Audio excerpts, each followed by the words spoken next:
Olá, boa noite a todos. Eu sou Cláudia Souza, sou terapeuta em dependência e codependência química. E hoje a gente vai falar numa live, a gente vai conversar na nossa live com a Neuzinha Broto.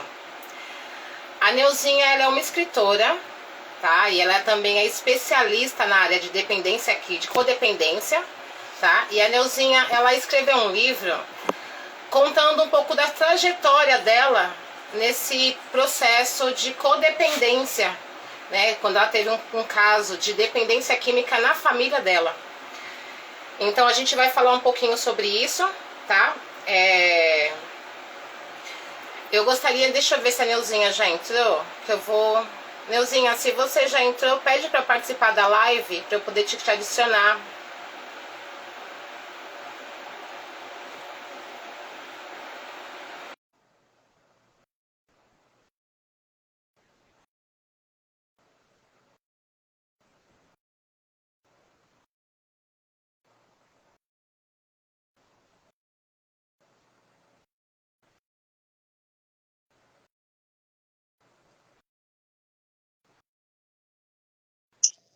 Ah, agora sim. Agora deu certo.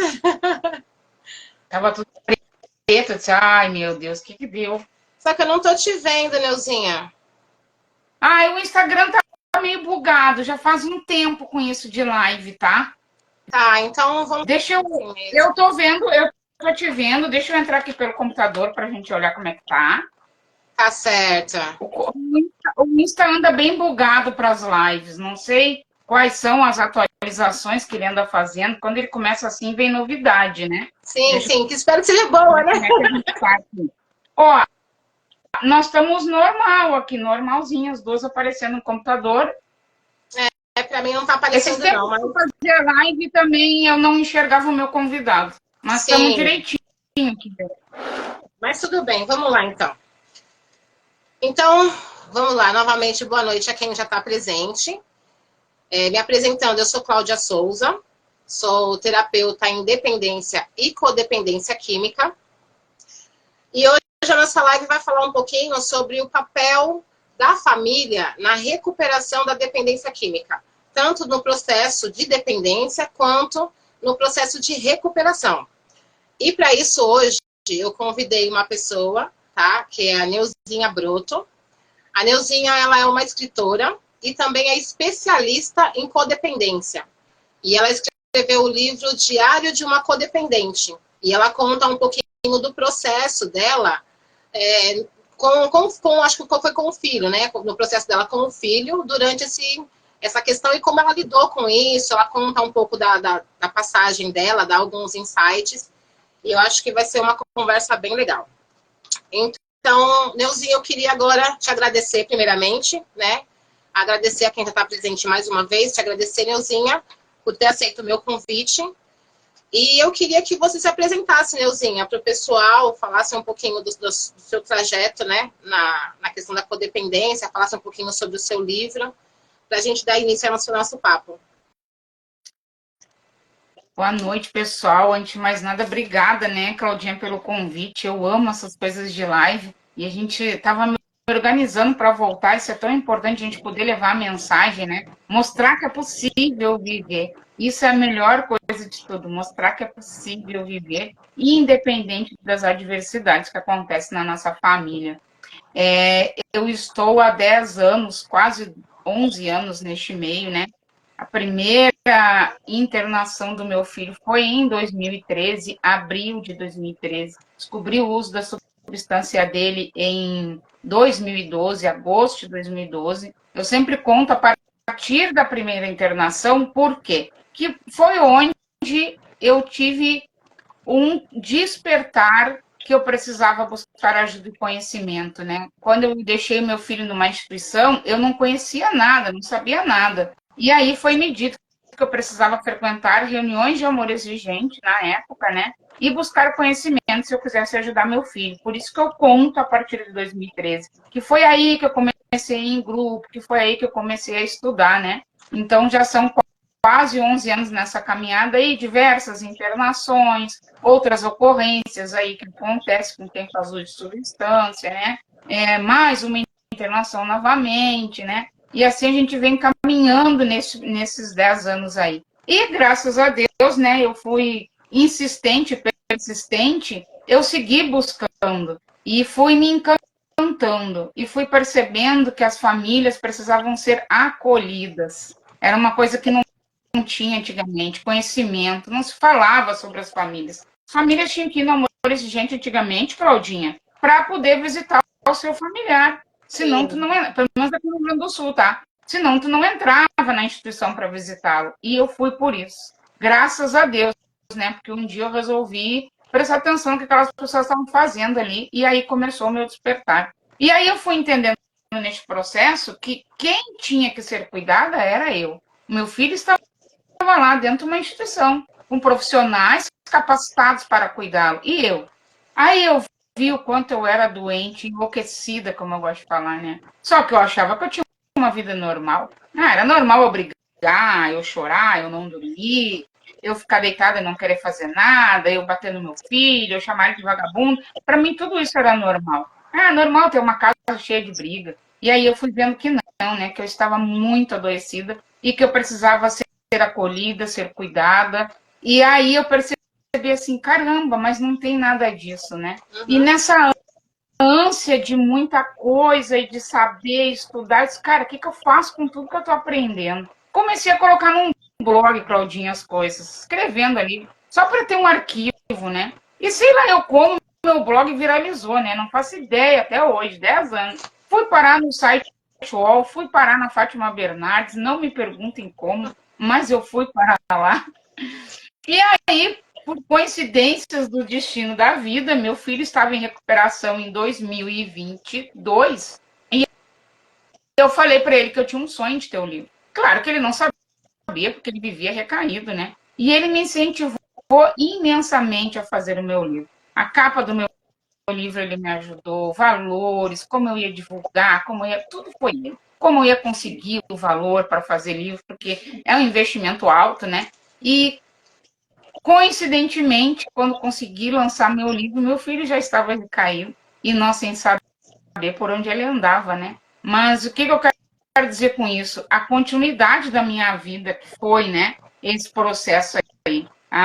Que bom que eu fui buscar ajuda no Amor Exigente e fui buscar o conhecimento, né? Fui entender que eu precisava cuidar de mim. Senão não teria acontecido esse pequeno resumo aí que eu fiz para ti agora. Certo.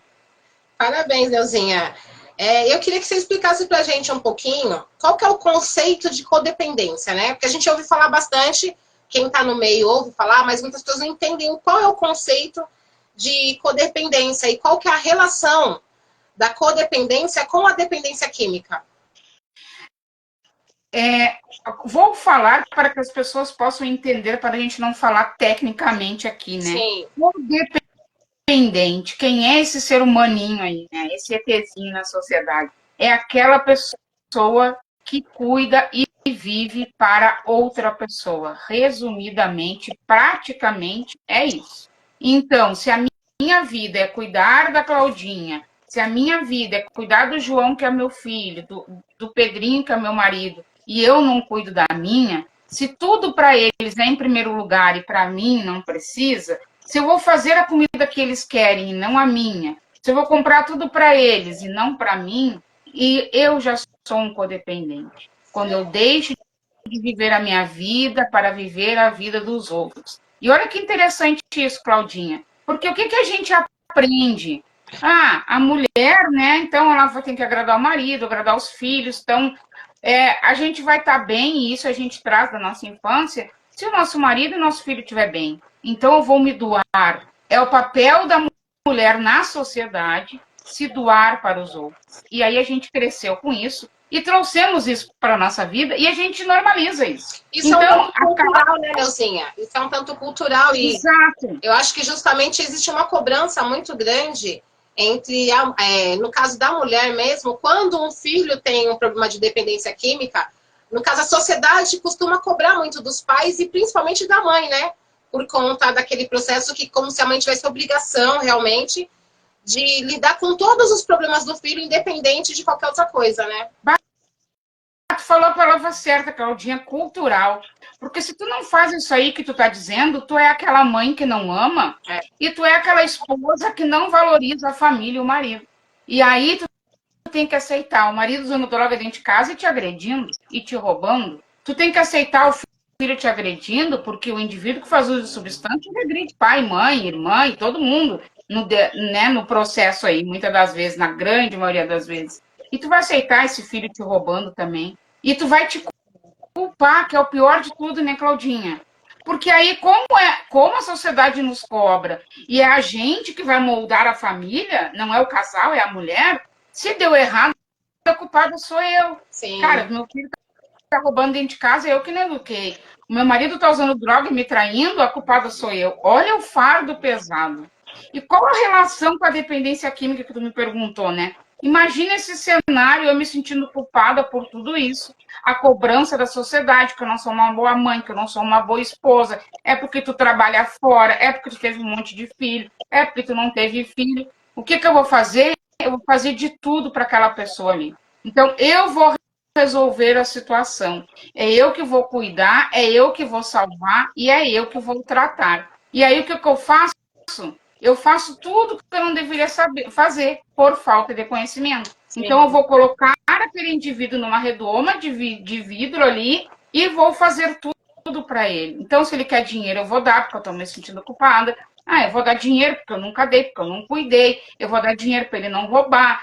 Ele vai roubar, eu vou repor as coisas dentro de casa, porque a culpada sou eu. Olha a engrenagem que a gente vai criando. Uma bola de neve gigantesca, né? Sim. Isso só vai parar quando eu tiver um conhecimento, que demora, Claudinha, bastante para isso. Então, é um processo, essa é a relação, né? No caso, a pessoa tem que desconstruir um conceito de família, né? O conceito da responsabilidade dos pais mesmo. Também em questão da dependência química, né? Porque existe tipo assim, muito tabu, né? E muito preconceito mesmo em relação ao problema, né? E aí eu acho que acaba deixando o peso fica mais pesado ainda para a pessoa. Então tem que desconstruir tudo aquilo, né? O que foi construído culturalmente, né? Todos os conceitos que ela tem em relação a isso. Acho que é um processo bem difícil, né? E aquela coisa, acho que de se culpar realmente, né? Da cobrança. Acho que o que conta muito nesse caso de codependência é a cobrança que se faz, não é, Neuzinha? Exatamente, Claudinha. Vamos ver um cenário assim, ó. Vou dar o meu exemplo mesmo, né? Eu nunca escondi minha vida, né? Sempre foi muito aberta aqui as coisas da minha família, né? Meu filho cresceu dentro do segmento religioso, tá? Aqui na minha família sempre teve o uso do álcool, que é normal nas famílias, né? Meu filho é o único indivíduo da minha família que faz uso de substância. Meu filho é o único indivíduo que já furtou da família. Não tem alguém na minha família que tenha feito isso.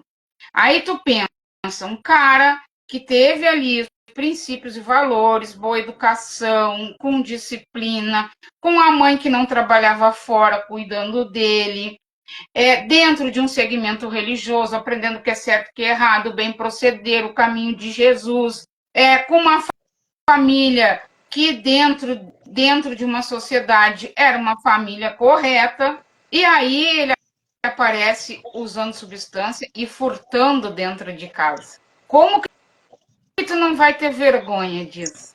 Sim. Como tu vai falar para alguém, sim, foi meu filho que roubou? Como tu vai falar para alguém isso? Como tu vai chegar para tua família e dizer, cuidado que o Joãozinho tá roubando porque ele usa droga? E não existe o conhecimento, e o que a gente pensa? O cara é um ladrão, é um vagabundo. Eu fiz isso. Quando eu tive certeza, Claudinha, que era o meu filho que furtava as coisas dentro da minha casa, porque eu achava que eram os amigos, né?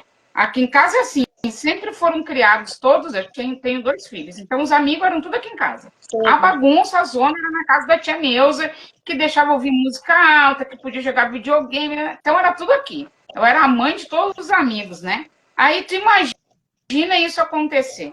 Cara, caramba, e agora? É ele mesmo, não é o fulano, não é o Beltrano. Bom, eu não criei filho vagabundo, esse foi meu primeiro pensamento. Para mim, Sim. era que era isso há 10 anos atrás. Eu simplesmente peguei ele pelo um braço e botei ele para fora de casa e disse: não te criei vagabundo. Te apresentei o caminho correto. Eu não criei filho para ser ladrão. Era o que eu pensava. E botei ele para fora de casa. Nessa época você ainda não tinha o conhecimento sobre o problema do Não, foi quando eu descobri. dependência. Ah, tá. Não, foi em agosto de 2012. Certo. Coloquei ele para fora de casa em agosto de 2012. Quando eu tive, era um domingo à noite, quando eu tive a plena certeza que era ele que furtava as minhas coisas. E para mim, ele era um vagabundo sem vergonha, ladrão. Sim. Isso era o que eu pensava. E aí demorou um tempo para mim internar ele, de agosto até abril de 2013. Aí, lá no meio de 2013, quase 2014, que eu fui ter um despertar e ver, caramba, isso realmente é uma doença. Olha o tempo que leva. Uhum. Imagina ter que assumir isso para uma sociedade, assumir para a tua família, né? Nós crescemos dentro de um segmento religioso, todos nós, eu e os meus filhos, tu ter que chegar e falar isso. Porque o que tu pensa? Bom, se o meu filho recebeu educação, regras e limites, e eu apresentei Deus, então, nossa, ele está ileso. Um ledo engano nosso. Sim. Não está ileso, né? Porque a gente está lidando com uma doença, mas a gente não sabe disso. Então, é um processo muito longo, demorado de aceitação, né? Certo.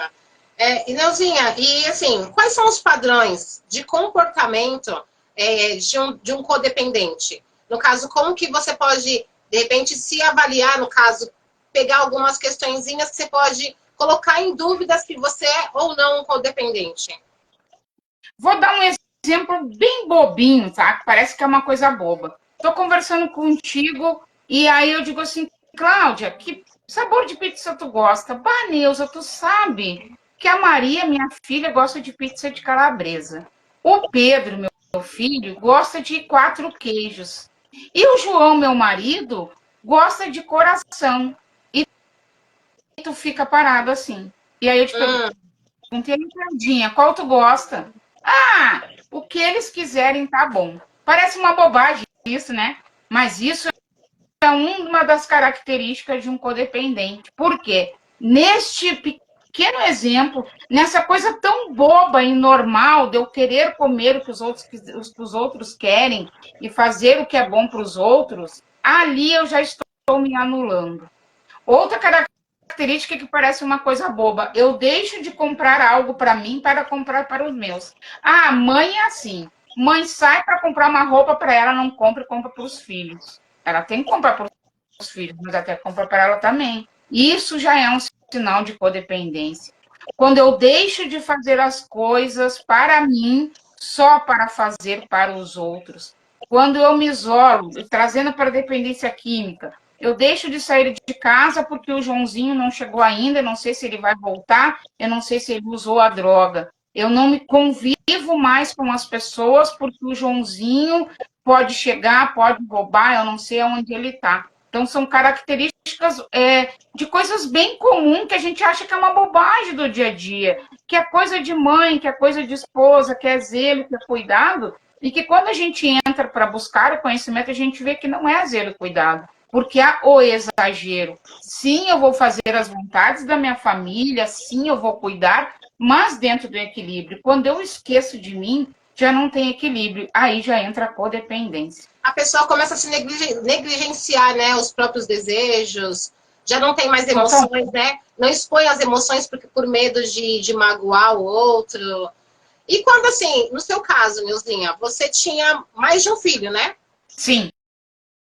E como que foi o seu processo com os outros filhos? Cobranças deles em relação ao seu cuidado com o seu filho que tinha o problema da dependência? Bah, que pergunta legal, Claudinha. Eu tenho 2 filhos, o meu mais velho com 32 anos e a minha mais nova com 30, né? 29 hoje.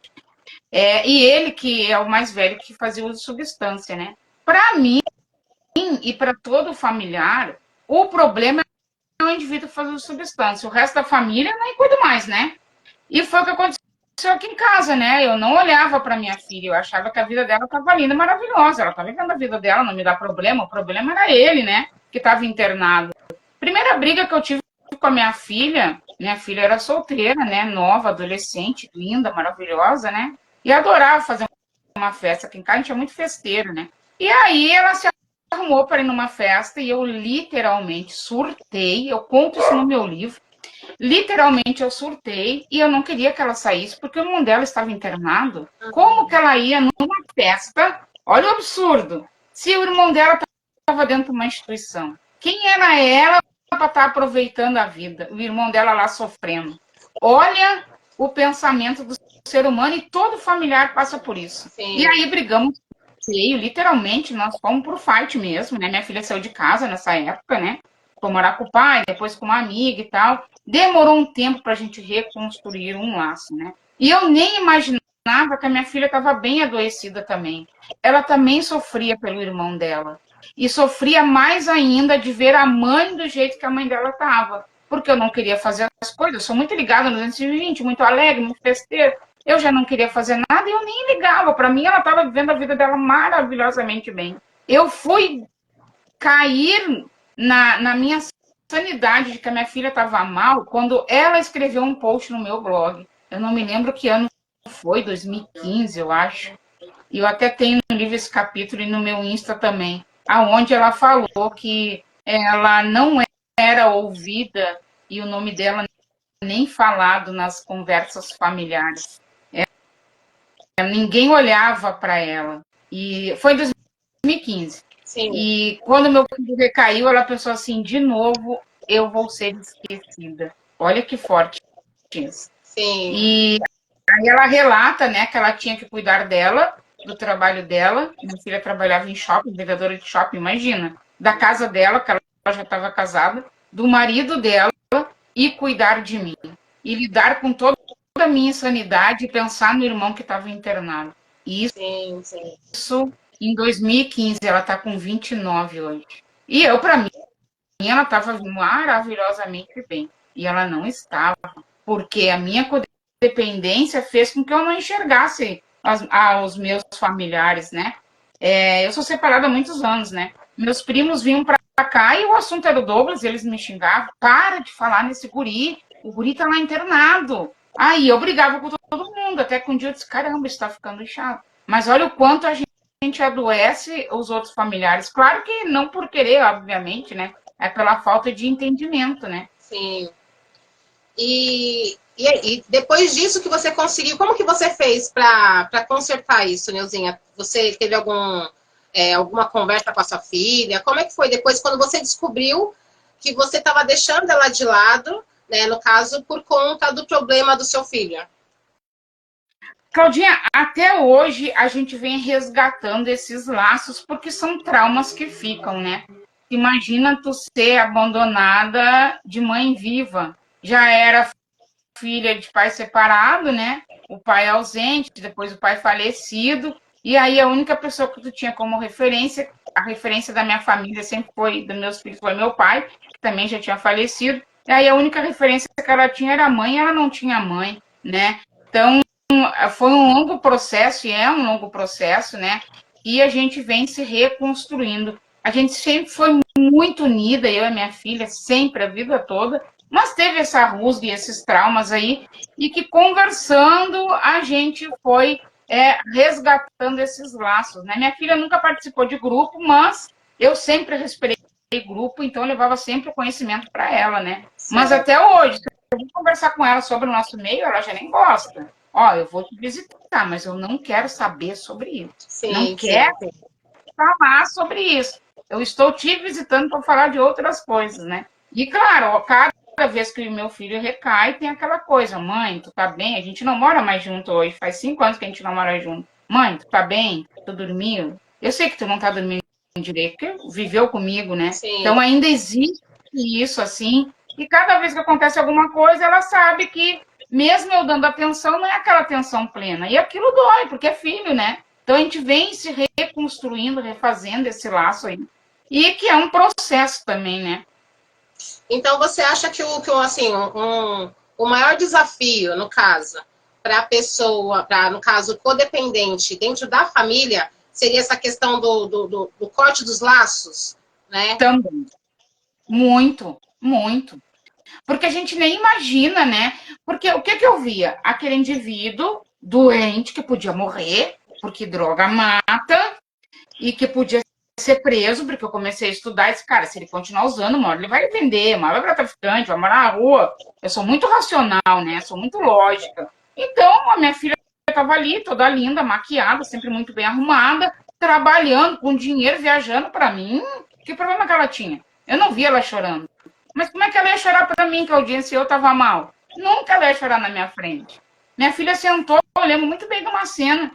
Meu escritório é aqui no meu quarto, né? Ela sentou na beira da minha cama um dia e eu mal. E esses tempos que eu me lembrei disso. Olha como são as coisas, né? Que ela ligou para o namorado dela e falou: eu estou esperando a mãe dormir. Isso é coisa de mãe fazer com o filho, e não filho fazer com mãe. Sim. Olha a inversão de papéis aí.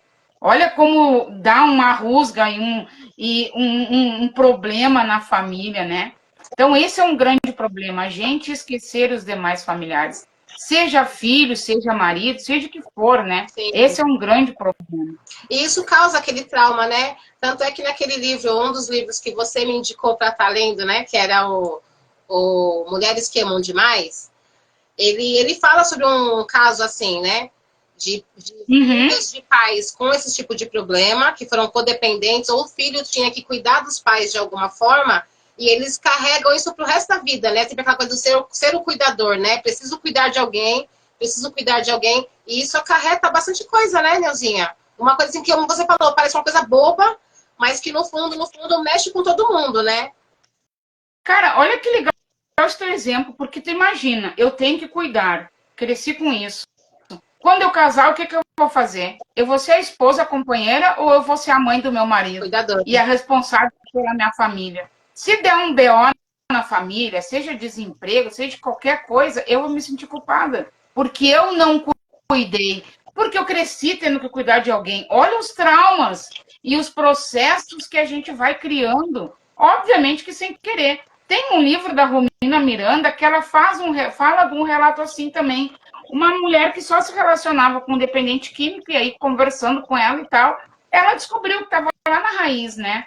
Ela não conseguiu salvar o pai que fazia uso de substância e nem ajudar a mãe a salvar o pai. E aí ela cresceu sempre se envolvendo com alguém que fazia uso de substância, que é comum as pessoas se envolverem com quem faz uso de substância para tentar salvar aquela pessoa. E a vida dela era salvar aquele namorado dela, porque ela não conseguiu ajudá-la na família, ela tinha aquilo que ela tinha que salvar e ajudar as pessoas, né? É olha como se fosse um resgate, né? Ela fica tentando resgatar algo.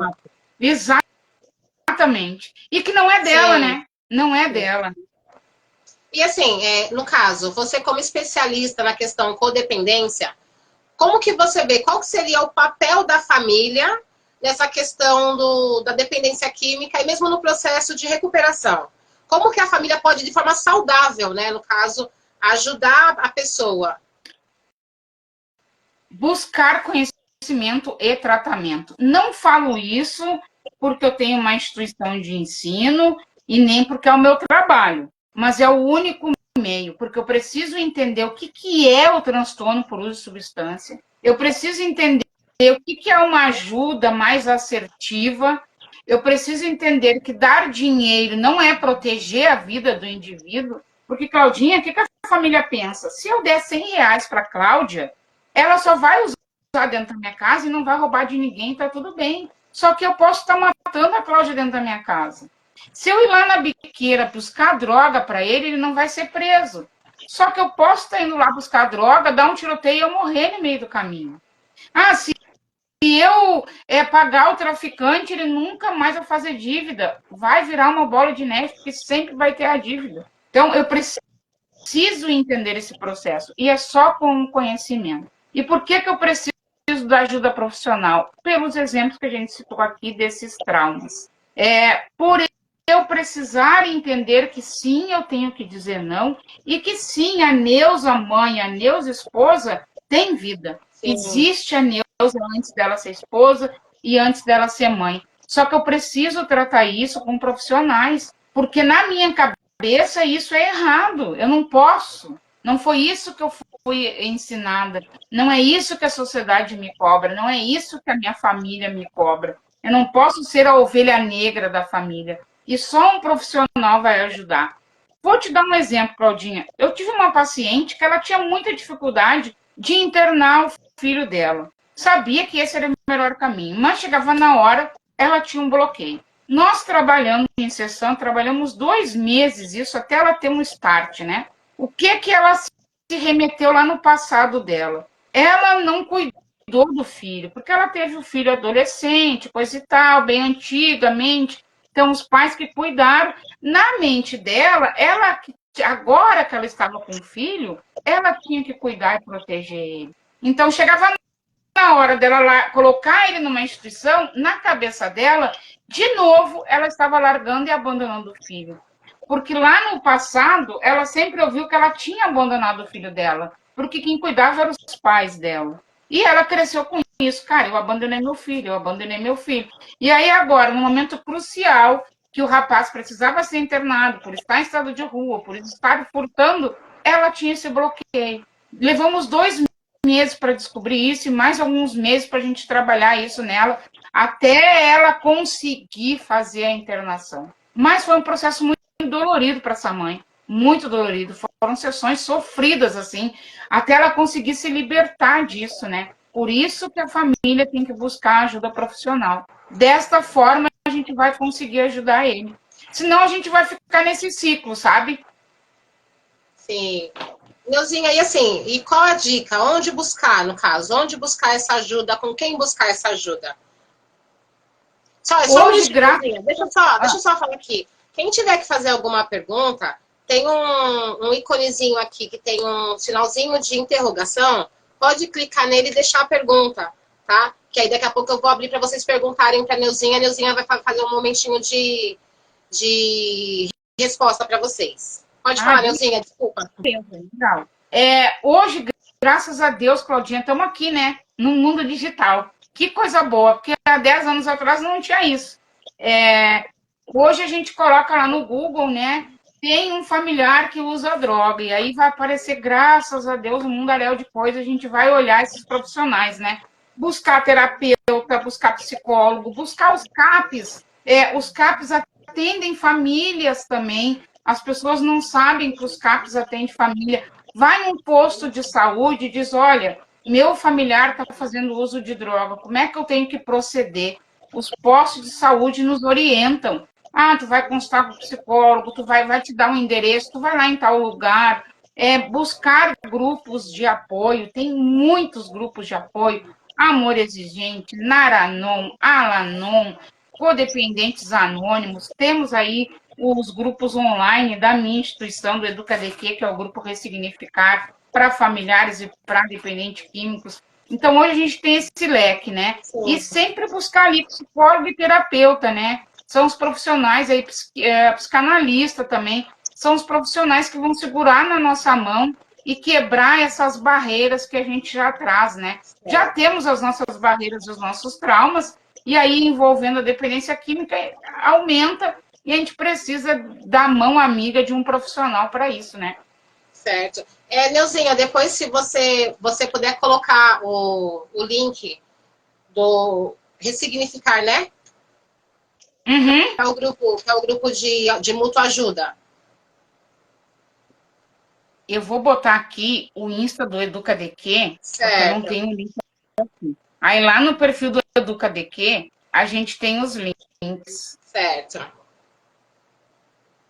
E o assim, Alanon, Naranon, o Coda, tudo dá para procurar pelo Google, né?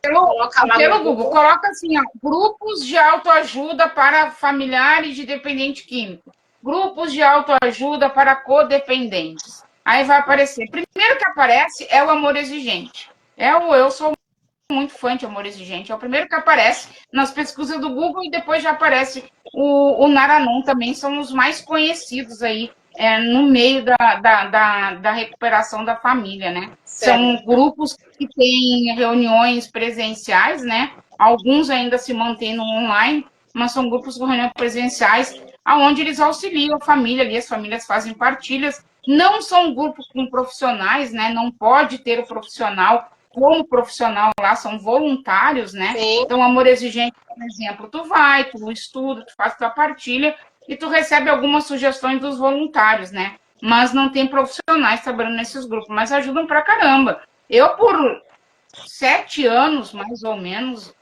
8 anos, eu frequentei Amor de Gente direto. Hoje, em função do meu trabalho, né, não consigo estar frequentando Amor de Gente, mas tenho o meu grupo de apoio, né? Tenho as minhas partilhas, minhas reuniões que eu sigo cuidando de mim, né? Isso é importante, né? Eu já trabalho há um tempo na área, mas eu cuido, eu faço a minha recuperação, eu cuido da minha espiritualidade, eu tenho meu grupo de partilha, eu chamo um SOS quando eu tô mal, porque eu fico mal, né? Não, né? Eu não tô ilesa. Eu choro, eu fico triste, eu já fiquei muito preocupada com meu filho na rua. Meu filho ficou, bem dizer, o meu filho ficou 1 ano e 9 meses, uns 15 dias na rua. Literalmente está de rua. Não tem, por mais crescimento que tem, que a gente não vai ficar triste, né? Ele ficou 1 ano e 9 meses direto na rua? Recaído, meu filho ficou. Graças a Deus, né? Agora aí estamos vivendo um outro cenário, graças a Deus, né? Mas então não tem como tu não se preocupar e não se entristecer. E o que eu faço até hoje, eu cuido da minha recuperação. Segunda-feira é um dia sagrado, eu não marco nada, segunda é o dia da minha espiritualidade, né? Todo domingo eu tô ali no grupo fazendo a minha reunião, né? Faço minhas partilhas no meu grupo todos os dias, porque eu preciso disso também, né? E isso Então, já foi, lá se vão 10 anos, né? sim. Então, o mais importante, então, nessa questão seria, no caso, os codependentes ou as pessoas no entorno do dependente químico se tratarem, né? Se cuidarem. Exatamente. Cuidar deles para poder O, ide cuidar. o ideal é que toda a família se trate. O ideal, mas a nossa realidade, Claudinha, é a contrária, infelizmente. Geralmente, 90%, quem busca ajuda é a mãe. Geralmente termina se virando uma luta sozinha, né? Porque a família cansa, a família já não acredita mais, né? E aí termina sendo uma luta única, né? E solitária. Por isso a importância da busca de ajuda e conhecimento. Muitas pessoas só têm os grupos de apoio para se apoiarem, para poder falar, para poder chorar, para dizer, cara, estou preocupada com meu filho está preso, e aí eu vou falar isso na minha família, bem feito, é ladrão, ninguém mandou traficar, né? Infelizmente é isso que acontece, né? Mas o ideal é ter toda a família se tratando e se tornar uma família terapêutica. Por quê, Claudinha? Porque um dia esse rapaz vai ter o despertar. E aí, como é que eu vou recebê-lo em casa? Tu já imaginou? Tu se internou por causa do uso de álcool. Aí tu ficou 9 meses internada por causa do uso de álcool, tu não pode enxergar álcool, e tu não quer mais isso. E aí tu volta para casa com uma família que não buscou ajuda, não buscou conhecimento, não frequentou o grupo, não fez terapia, e ele chega em casa, abre a geladeira, o que tem na geladeira? Os fardos de litrão de cerveja. Como tu Sim. não vai ficar, Claudinha? 9 meses sem ver a tua droga de preferência. Ou tu vai sair correndo dali, ou tu vai pegar a lata de cerveja e vai tomar, ou tu vai entrar no desespero. Sim. Olha porque a família precisa se tratar e buscar conhecimento, e todos deveriam fazer isso, né? Isso é um exemplo pequeno, muito comum, viu? Mas são detalhes. Ou tu liga para mim e diz assim, Neuza, eu tô curada, mãe. Pode me tirar aqui da clínica. E tu tá 7 dias internado. Dependência química não tem cura. O transtorno vai ficar, eu vou ter que me tratar para sempre, cuidar para sempre. Ah, não, então tá, que eu já tô te buscando aí, Claudinha. Aí tu fica 2, 3 dias bem aqui dentro de casa e depois tu volta pro uso de novo. Sim. Então, quando a pessoa, no caso, ela tá preparada, né, para lidar com a situação, ela consegue entender alguns mecanismos, né? Como essa questão mesmo Com do ele certeza. vai querer sair porque é um processo normal da pessoa quando interna por conta da dependência, procurar meios de sair dali. Quando a família não está estruturada para lidar com aquilo, ela acaba não sabendo, né? E acaba tirando.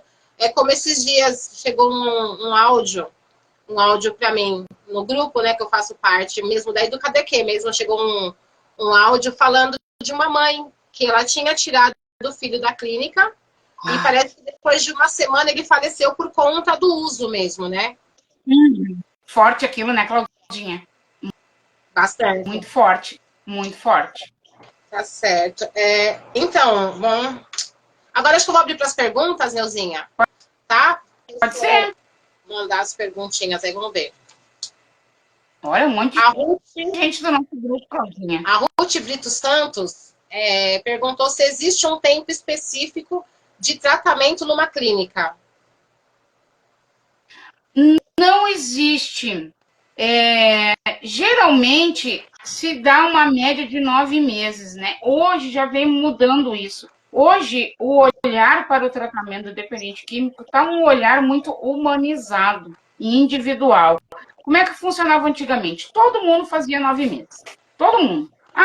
Já internou 10 vezes, 9 meses de novo. Internou 20 vezes, 9 meses de novo. É a primeira internação, 9 meses. Hoje não, hoje já se tem um horário mais holístico. Eu vou olhar o indivíduo. A Claudinha tem outro sistema, né? A Claudinha precisa ficar 4 meses, 3 meses. A Neuza precisa ficar 6. A Joana já tem que ficar 1 ano. A primeira internação tem que ser o processo todo ali que a instituição estipula como normativa, né? Se tem uma média aí de 9 a 12 meses, né? Mas hoje já está bem quebrado isso, assim. Mas vou te dar um exemplo, Claudinha. Pega um indivíduo que ficou 2 anos usando pedra na rua. Não dá para ele ficar 15, 20 dias internado, né? Sim. Ele precisa Mas e no caso, de um tratamento mais longo, né? no caso da família, Neuzinha? Por exemplo, o dependente químico ficou internado um ano, 12 meses. Aí ele sai. A partir do momento que ele sai, a família também pode parar de buscar um tratamento, de buscar, tipo assim, por exemplo, acabou o tratamento dele ali, como muita gente vê que acabou ali quando saiu da clínica. Então, todo mundo precisa parar, né? No caso, ele para de buscar e a família também para de buscar ajuda. Como que procede nesse momento, né? Quando a pessoa sai da clínica, qual que é o procedimento da família em busca do tratamento? Todo mundo tem que seguir se tratando, né? Estamos lidando com um transtorno por uso de substância, ou seja, a pessoa, se ela não ficar se cuidando, ela vai voltar a usar substância. E esse teu exemplo, Claudinha, de novo, maravilhoso, parabéns, é muito comum, né? E não é assim que funciona. Quando eu busco conhecimento, eu entendo que quando eu saio da clínica, aí começa a história. Aí que a gente vai ver se realmente a pessoa está em recuperação. Porque estando lá dentro é fácil, eu estou trancada lá, não vou usar droga, né? Vou fazer tudo direitinho. Mas e aqui? Que vai ter os amigos, que vai ter o emprego, eu vou estar numa parada de ônibus, alguém vai estar fumando maconha, alguém vai estar cheirando cocaína, a cerveja vai dentro da minha casa, eu preciso ir numa festa familiar e vai ter bebida, vai ter aquele primo que me dava droga na festa familiar, né? Então, tudo isso vai acontecer aqui fora. Eu vou ficar desempregado, minha mulher me largou, minha namorada não quer mais, descobri que eu fui traído, descobri que eu fiquei internado lá. Então, precisa-se que todo mundo siga se tratando. Quando o indivíduo faz um tratamento, ele, quando termina, ele recebe um plano de prevenção à recaída. Ele vai receber como ele tem que proceder aqui fora. Toda instituição séria e que trata de verdade, ela faz isso com o indivíduo. Certo. Então, ele sai com um manualzinho, como a gente fala, embaixo do braço que ele tem que fazer aqui fora. Se ele não seguir aquilo ali, ele vai voltar para o uso. E a família, mesma coisa. Se eu parar de fazer as minhas partilhas, se eu parar de ir no grupo, amanhã ou depois eu já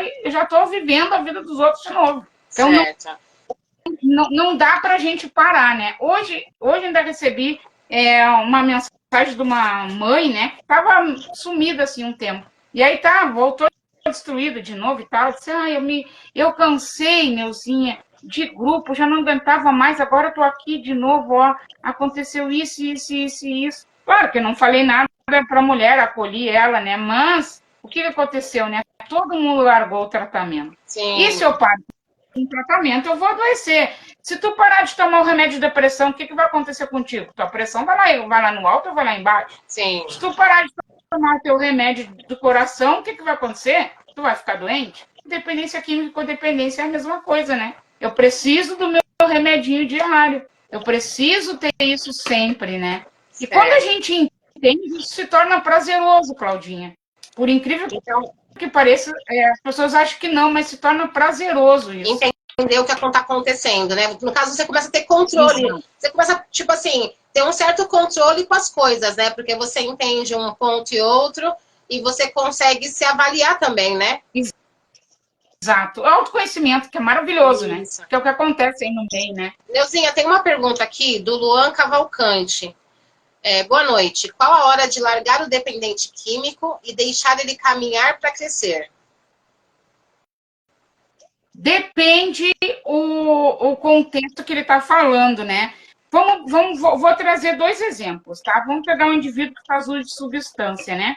Antigamente a gente falava muito assim, tem o livre-arbítrio. Eu era uma pessoa que falava muito isso, tá? Tem o livre-arbítrio, tá usando porque quer, deixa. Aqui no Sul tem uma gíria sobre isso, né?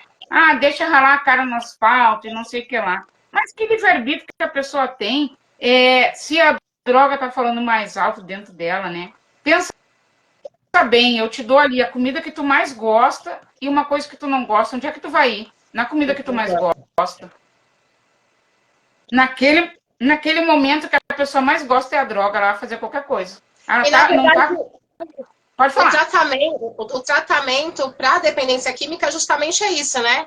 É ensinar a pessoa a encontrar prazeres em outras coisas sem ser na droga. Exatamente. Fazer parte de algumas situações, conseguir lidar com o dia a dia de forma natural, sem precisar de estar se dopando, sem ter que estar bebendo ou usando algum outro tipo de droga.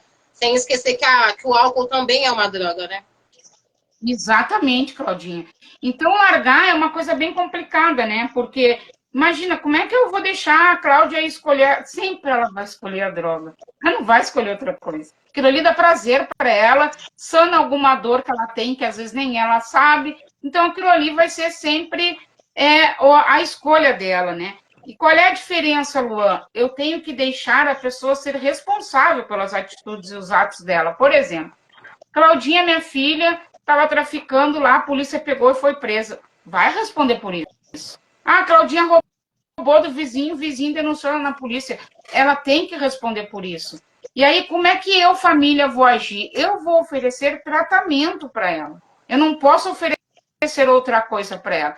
Imagina pegar um indivíduo aí, o meu ser amado, e trazer para dentro de casa depois de 2 anos. Ia resolver? Meu amor ia ajudar? Não. No mesmo dia, ele ia vender até o tijolo da parede. Então, a gente saber se colocar no momento ali. Ele vai ser responsabilizado pelos atos? Vai. Mas a família tem que apresentar os tratamentos para eles, né? Não dá para a gente deixar assim, mas eu cansei, larguei de mão. Neuza está falando isso, mas isso, com teu filho não aconteceu isso, né? Não aconteceu porque a gente não tinha notícias, né? E foi difícil a gente ter notícia e tirar um indivíduo da rua não é fácil, né? Fazendo pelo correto, buscando instituição séria, né? Tem toda é preciso uma série de coisas, né? Tem que estar dentro de um ambiente, uma série de coisas, né? Então a família tem que entender isso, né? Não dá para largar, vamos mandar para fora de casa e fica na rua, é isso que ele gosta, ele quer, mas e aí, como é que fica? Será que realmente ele tem esse poder de decisão? Eu acho que aí é onde entra o conhecer sobre a doença, né? Porque quando a gente conhece sobre a doença, a gente entende que não é como a gente, o estigma que a gente coloca de sem vergonhice, de safadeza, tá? Porque quer, né? Aí a gente entende qual é o mecanismo da doença, então acho que fica um pouco mais fácil realmente. Então acho que o importante é buscar conhecimento, né? Em livros, cursos, alguma coisa do tipo. E outra coisa lógica, que lembra que eu falei que eu sou lógica, né? Infelizmente, isso é muito forte que eu vou falar, né? Mas as pessoas se acostumam, né? A viver assim. Sim. Se acostumam a viver na rua, eles dão o jeito deles. Eles conseguem sobreviver. Sim. E aí tu tirar isso deles. Imagina. Ter cama, dormir em um horário, comer na mesa. Eles perdem todas essas referências. Eles são livre, leve e solto, como eles falam. Quanto mais tempo fica na rua, isso mais forte fica neles. E aí?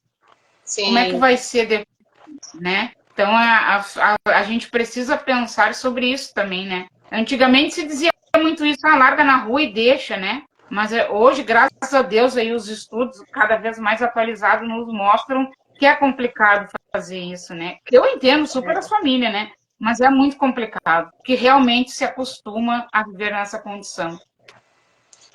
A Carol Moreno também fez um comentário aqui. Ela fez um comentário quase igual do Bruno. Não, esqueci o nome do rapaz. Do rapaz que fez a pergunta antes, mas é Luan. Ela fez um comentário quase igual ao dele, né? Perguntando quando deixar que eles escolhessem. E tem um outro comentário aqui. Como ter esse equilíbrio? Ajudar o dependente sem deixar de viver.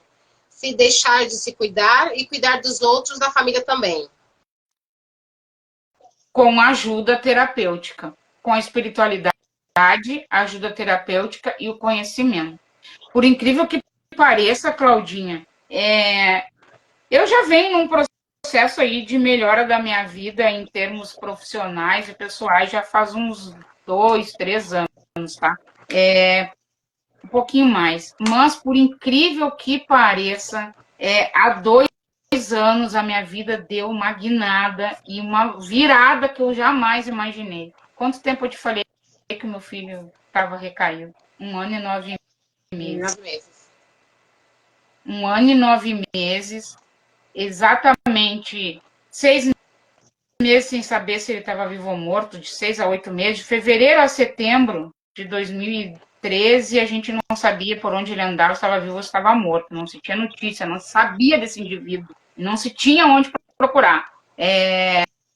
Foi a pior fase, obviamente, né?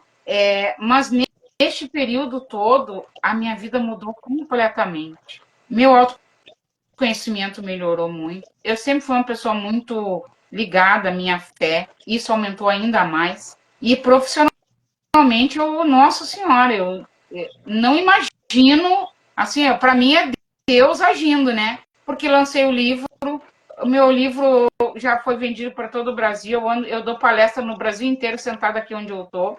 Tenho essa instituição de ensino. Quando na minha vida, a pessoa que trabalhava no RH, quando na minha vida eu ia pensar que ia ter uma instituição de ensino? Sim. Nunca na vida. E foi neste 1 ano e 9 meses. Mas por quê? Porque eu me contrario todos os dias. Lembra que eu falei que eu cuido de mim? Tem dias que não estava legal, que eu queria ficar dentro de casa chorando, afinal não sabia onde é que estava aquele ser, né? E se morre? Nunca vou saber, nunca vou enterrar. Eu sou um ser humano normal, né? Apesar de conhecimento. Então eu tinha que me contrariar. Cara, se eu não levantar e sair para rua, aí entra a lógica.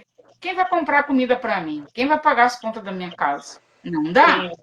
Se eu não ir trabalhar, eu vou ser demitida. E aí, como é que vai ficar? E a minha filha, e a minha neta, que eu sou apaixonada, e os meus amigos, que adoram a minha companhia. Então, eu nunca deixei de estar irmanada com os meus iguais, mesmo eu trabalhando no meio, e eu nunca deixei a minha recuperação de lado. A minha espiritualidade é à frente.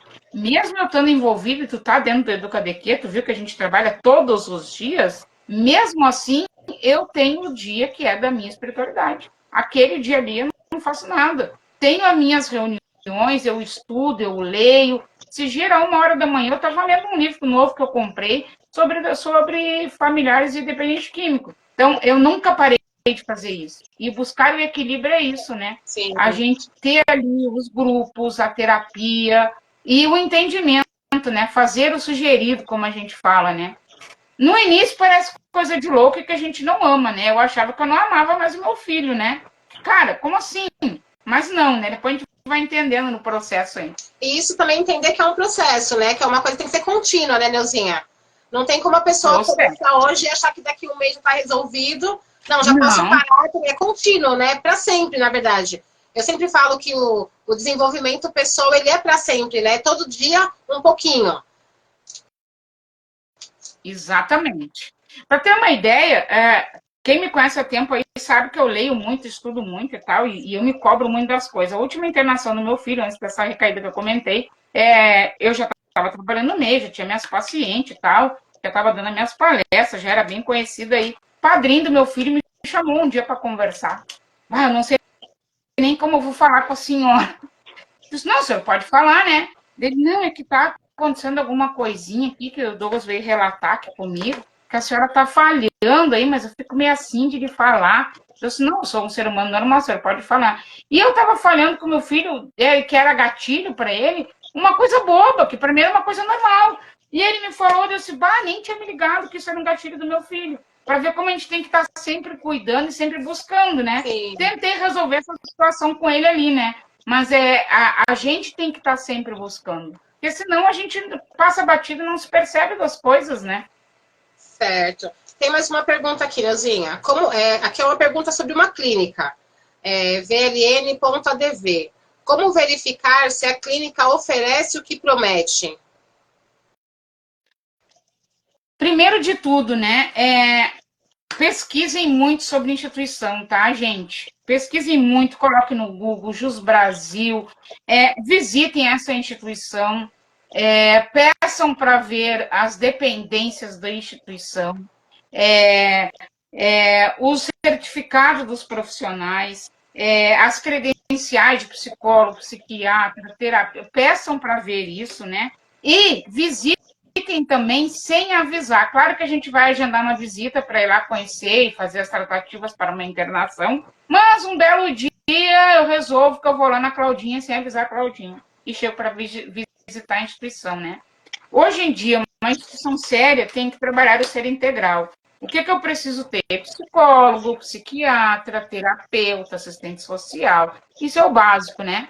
Ali, os monitores, coordenadores, isso é o básico. Depois tem outras, hoje, graças a Deus, está se abrindo o leque, tem instituição que tem acupuntura e outras coisas aí, né? Que eles vão agregando, que está dando resultado nos tratamentos, né? Mas a família tem que averiguar isso. Investigue. Infelizmente, tem muita porcaria no meio. Infelizmente, tem gente que quer ganhar dinheiro com a dor dos outros e ganha, infelizmente. Mas tem muita coisa boa por aí, né? Nós, hoje em dia, conhecemos instituições sérias. Nós, do EducaDQ, temos o Marcelo, que está aqui na live, que trabalha com a gente, que é um parceiro nosso, que nem a Claudinha é, e ele faz um trabalho muito sério, consegue direcionar as famílias para instituições sérias, né? Então, se alguém precisar, também pode entrar em contato aí com a gente, que a gente direciona para o Marcelo. Mas investiguem, pessoal. Investiguem. O Marcelo tem uma lista, né? Ele tem uma listagem de clínicas e CTs que são credenciadas, documentadas, né? Peçam para ver todos os documentos. Gente, pensem assim, ó, vocês estão pagando por um tratamento. Então, é direito de vocês saberem absolutamente tudo. Peçam alvará de vigilância sanitária, peçam tudo. Peçam para ver tudo. Olhem as datas, vejam tudo bem certinho. Isso é muito importante mesmo. Neuzinha, a Marília Espíndola está perguntando: o que melhorou na vida do seu filho nessa época? Eu acredito que é na época da internação, né? A internação melhora um monte, né, gente? Eles voltam, né, à sua dignidade, né? A ter vida, a ter brilho no olho, né? Muda o tom de pele, cortar o cabelo, fazer a barba, se perfumar, se conectar com o poder superior, reativar os laços familiares, né? Isso é o legal, né, de um tratamento, né? Poder fazer planos aí a curto, médio e longo prazo. Geralmente o dependente faz a curto prazo, que tem que viver só por hoje, né? Mas de ter uma nova vida, né? Uma dignidade. É isso, né? Tem mais uma aqui, ó. Marisa Espíndola 26. Fala um pouco o que são esses gatilhos. Acho que foi em questão do que você falou sobre o seu filho, né? Que você estava despertando um gatilho nele que você não sabia. E aí a Marisa está perguntando o que são esses gatilhos. Indivíduo para indivíduo, né? Uma coisa que é muito comum e que pode ser gatilho para eles, e é uma coisa que hoje a gente trabalha dentro da nossa instituição, né? Tu é um noiado, tu é um drogado, tu vivia chapado. Uma coisa que eu falei pro meu filho uma vez, que eu vi que ele não gostou, mas não entendi, né? Tu estava sempre noiado e recaído, como é que tu ia saber? Isso aí foi um gatilho muito forte para ele, né? E eu falei de boa, brincando, como é que tu vai saber do meu projeto do livro? Tu tá sempre recaído e noiado. Falei, é normal, assim, de brincadeira, e foi um gatilho para ele, né? Algumas discussões, algumas falas que a gente tem, né? Às vezes dentro de casa. Aqui em casa nunca teve bebida, mas até o meu jeito de falar, que eu tive sempre essa dificuldade de falar amorosamente, cuidadosamente, então era muito isso, o meu jeito de falar. Mas pode ser a discussão, tu insistir para ele fazer uma coisa que ele não quer. Um exemplo da minha família, tá? O meu filho não gosta de estar aqui inserido no meio. E eu adoro falar sobre isso, e ele não gosta. E eu achava que ele tinha que gostar, que esse era o caminho. Mas não, é o caminho para a Neuza, não para ele. Então, isso era um gatilho que incomodava muito ele. Cara, minha mãe só fala disso. Minha mãe não quer falar de outra coisa. Então, esse também é um exemplo de gatilho, né? Sim, no caso, o gatilho é tudo aquilo que desperta algum sentimento, né? De repente, às vezes, uma coisa que a gente fala, ou uma situação que acontece, pode ser um gatilho que desperta um sentimento de ansiedade, de medo, alguma frustração. Então, tudo isso é gatilho, né? Exatamente. Quer ver uma coisa? Às vezes o cara tá ali fazendo o arroz e feijão dele, como a gente fala, né? O básico, que é para ele não voltar para o uso, e a família tá reclamando disso. Quer ver um exemplo que pode virar um gatilho? O cara resolveu que ele não quer pegar o dinheiro, que é um problema, dinheiro na mão, né? E a família acha que porque é o homem, tu tem que te resolver. O dinheiro tem que ficar contigo. Cara, isso ele sabe na mente dele que se ele pegar dinheiro, ele vai usar. E a família não entende. Aquilo ali é um gatilho para ele, né? Certo. O Marcelo colocou aqui, reservas.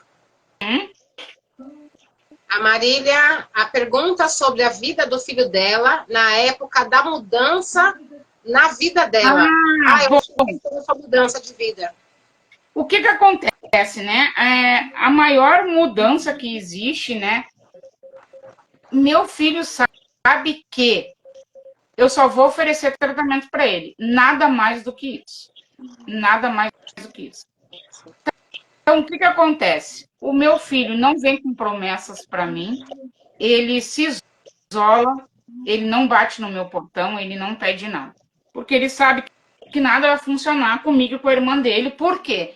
Porque ele tem um transtorno e o transtorno precisa de tratamento. Então, ele pode ficar 5, 6 meses recaído, bater aqui na minha porta e dizer, mãe, eu não quero mais usar, eu não vou deixar ele entrar na minha casa. Ele vai ter que se tratar para ele voltar a conviver com a família, né? E ele entende isso, né? E por incrível que pareça, é o que ele fala para todas as famílias e pessoas que ele conhece. As mães tinham que ser que nem a minha. É muito doido isso dele, né? Porque ele pratica com os outros, não com ele, né? Mas então a grande mudança dele é isso, assim. E por incrível que pareça, gente, meu filho é o meu maior incentivador do meu trabalho, né? Como eu falei no início, meu livro está aqui por causa dele. Eu estou aqui hoje por causa dele. Porque se não fosse o meu livro, eu não tinha explodido do jeito que eu explodi, né? E quem me incentivou a fazer o livro? Meu filho hoje, né? Que a gente se viu e depois, ele nem imaginava quem era a Neuza, né? Nesse período. E ele ficou encantado com o que eu vivo hoje, com o que eu tenho hoje. E semana passada estávamos conversando por telefone, eu ainda trabalho em regime CLT, e ele disse assim, tá, vai largar o trabalho quando para viver disso aí? Tá na hora, né, dona Neuza? Calma, tem seu tempo e tal. Então, a mudança dele foi essa, né? Ele sabe que ele não vai conseguir nada com a família dele a não ser tratamento, né? Não adianta ele ligar para a minha filha hoje e dizer, meu filho já está há 1 mês e pouco internado, eu tô bem, posso ir para casa, mana, deixa eu morar contigo? Ela vai dizer, não. O que foi que aconteceu na última internação, né? Quando ele saiu. Ele ligou para ela pedindo, eu quero dinheiro para ir embora. Ela disse, eu não vou te dar. E a mãe também não. E aí ele abortou um tratamento, né? Ele sabe que na nossa família vai funcionar desse jeito, né? Acho que essa é a maior mudança, assim, sabe? Leuzinha, mais uma pergunta. A gente tá quase estourando o tempo, mas vamos lá, mais uma pergunta. Sendo mãe, como você conseguiu impor esses limites? Ana Sevana. Ana, eu digo que eu tenho uma certa vantagem, claro que eu sofro, mas eu sou muito racional e lógica, né?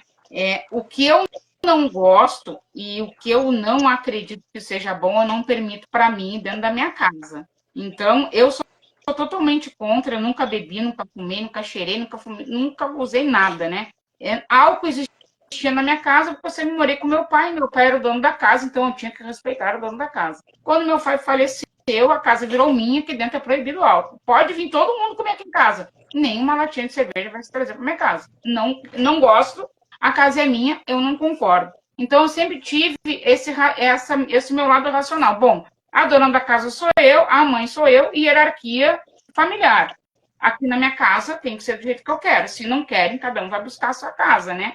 E vai buscar a sua vida, né? Mas isso é a Neuza, que eu sempre tive um pensamento diferente e eu sempre fui a ovelha negra da família. Porque eu fui a que separei, eu fazia o que eu queria, os filhos, quem mandava era eu e não mais ninguém. Então, eu tenho esse diferencial assim, né? Claro que dá medo, né? Assusta, mas eu sempre fui muito racional com isso. E quando eu entendi o processo da dependência química, a progressão da doença, eu já fui trabalhando isso comigo. Eu lembro que um dia eu sentei com a minha filha e falei, é o seguinte, se o teu irmão não se tratar e sair de uma instituição e não fazer tudo o que mandarem, ele vai viver usando droga e um dia ele vai ser preso, um dia ele vai roubar na rua, um dia ele vai traficar e um dia ele pode chegar a morar na rua.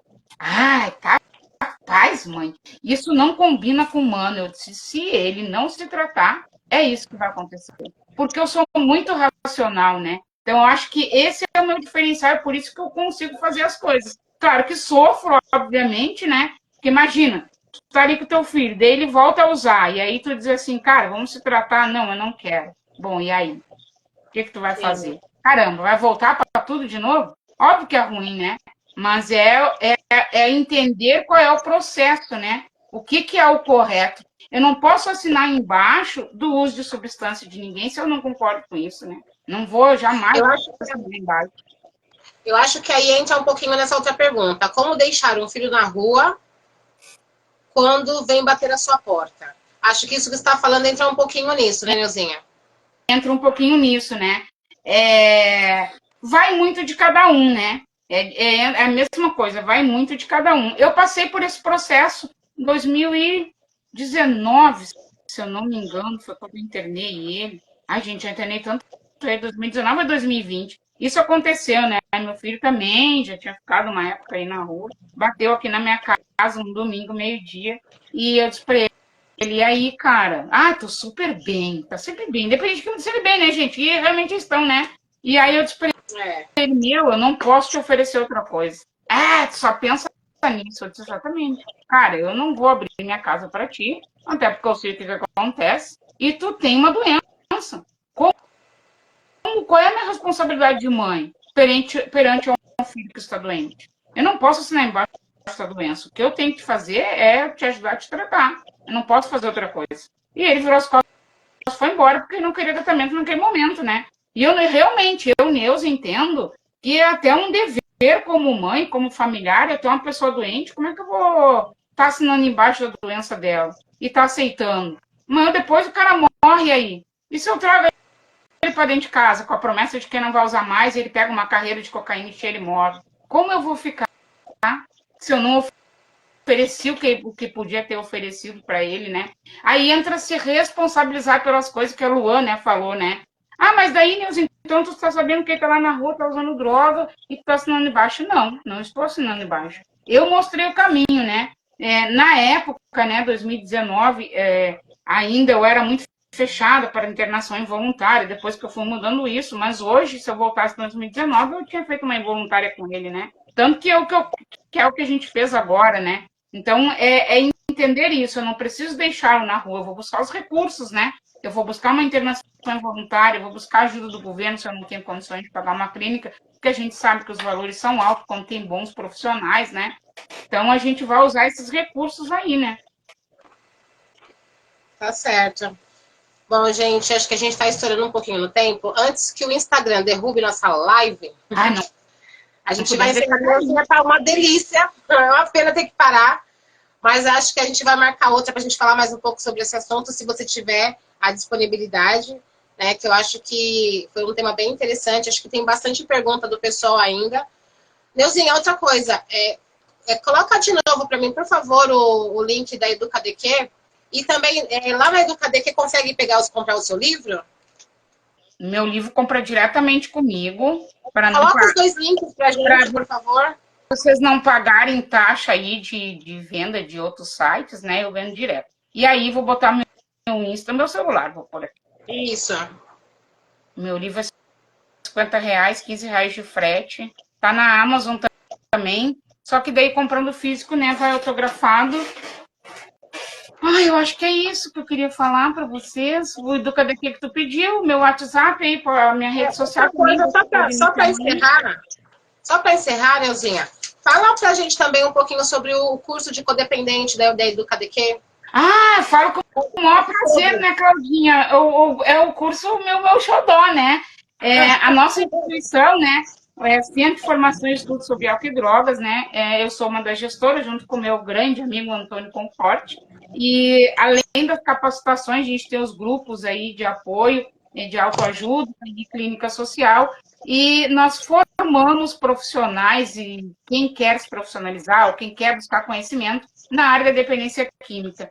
E por entender todo o processo, que todo mundo tem que se tratar, nós somos a primeira instituição a ter um curso de terapeuta para trabalhar com familiares. Conselheiro terapeuta em codependência familiar. Não existe este curso nas outras instituições. Se existir, foi depois de nós. Nós somos a primeira instituição a criar um curso para formar profissionais para trabalhar com as famílias, né? Porque não tem isso. Então, isso é uma coisa bem bacana. Neuzinha, eu não quero ser terapeuta, mas faço o curso para buscar conhecimento. A Rita, que está na live, ela fez o curso tanto de conselheiro terapeuta em dependência química, quanto conselheiro terapeuta em codependência familiar, para buscar conhecimento para ela e para ajudar o filho dela, que está internado e terminando um tratamento, né? Então, é muito bacana, né? Sou muito suspeita de falar das capacitações desse curso, né? Porque só o conhecimento que liberta, né, Claudinha? Então, o curso não é só para quem quer. Né? O curso não é só para quem quer trabalhar na área, também é para buscar conhecimento sobre o assunto. Buscar conhecimento.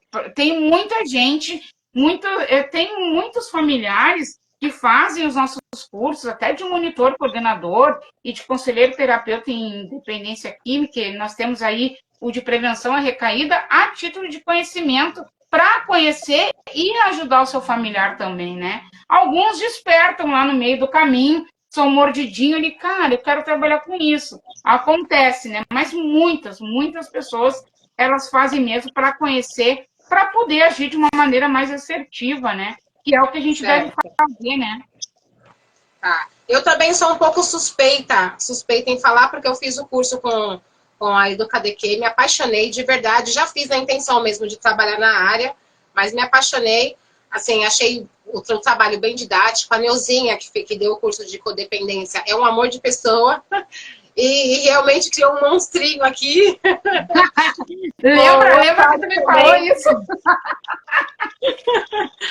O Antônio também, muito didático, passa muita informação pra gente, tá? Foi muito interessante, muito bom. Aproveitei muito, fora o material todo que eles disponibilizam pra gente, tá fazendo conhecimento ao longo, né? Porque, assim, na verdade, é como a Neuzinha falou, é um processo, a gente tem que estar sempre estudando, se melhorando, aprendendo cada vez mais sobre essa questão, que ainda é muito latente, né? Apesar do tempo e da sociedade viver sobre o uso de drogas, de vários tipos de drogas, falar sobre o assunto não é tão divulgado, tão assim. Então é muito importante a gente estar aprendendo e entendendo melhor.